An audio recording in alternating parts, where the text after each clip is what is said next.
Let's bring in Oren Siegel. He is the vice president of the Center of Extremism with the Anti-Defamation League. Oren, welcome. So we are seeing a growing number of Jewish leaders calling on Republican lawmakers specifically to reject the rise of anti-Semitism and anti-Semitic rhetoric across the country. This shouldn't be a difficult ask. Tell us what's going on. You're right about that. Condemning anti-Semitism, distancing ourselves from that should not be something that people should ask for. But the reality is the Jewish community feels particularly vulnerable right now, in part because we are seeing historic levels of anti-Semitic incidents being reported to ADL, for example, over 2,700 in 2021 alone, which was a 34% increase from the year before.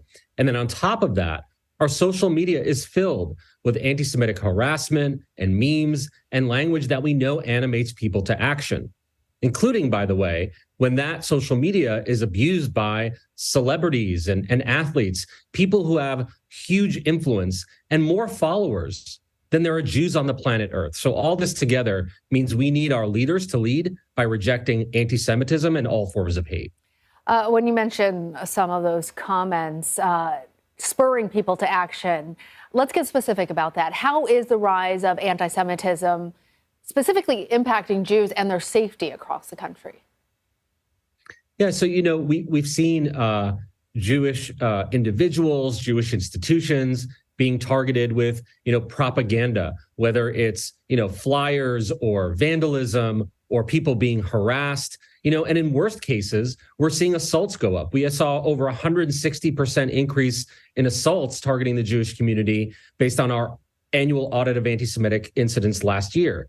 And we know that what happens in the public discussion, whether it's elected officials or celebrities, animates extremists who are trying to create fear and anxiety in the Jewish community.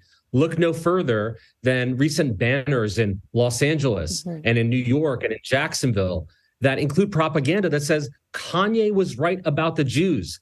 These are white supremacists who are doing that, people who generally don't like celebrities like Kanye West. And so we know that language results in consequences on the ground, and we call on people to stop normalizing anti-Semitism. Yeah, because specifically that insidious nature of it becoming commonplace without being denounced is part of the problem.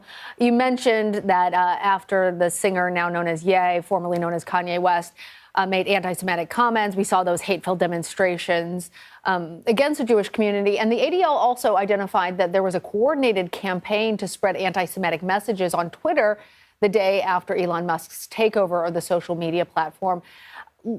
Two questions here, really. What role do public figures play in perpetuating and combating this type of rhetoric? And why did they see Musk as a potential gateway to provide more anti-Semitism on Twitter? And how has he responded? Yeah, so whether it's celebrities or political leaders, they are responsible for what is the public discussion. In many ways, their influence shows, what is important, what is not. And they have opportunities as people with massive influence and massive following to sort of model the proper behavior. That's why it's so problematic when elected officials or entertainers or other influencers sort of double down on the disinformation, the conspiratorial narratives that we know has animated people to violence, not just against the Jewish community, but look at, the way our school boards, our medical professionals, our election officials are also being targeted by conspiracies, the lifeblood of which is often anti-Semitism. As for Musk and the, new leadership at Twitter, what we saw is extremists thinking that maybe they have an opening. Now that he's in control, they felt that they were going to test the waters and see if they can organize a campaign of harassment, of amplifying, anti-Semitic and other forms of hate on the platform. And based on initial results, anecdotal and otherwise, we have seen Twitter devolve even further into this hellscape of hate and anti-Semitism. And so we need social media companies also to prevent their exploitation of their services, again, to not normalize the anti-Semitism. The consequences are too high. Belief in democracy is eroding, and it starts with, way to take that back, starts with pushing back against hate.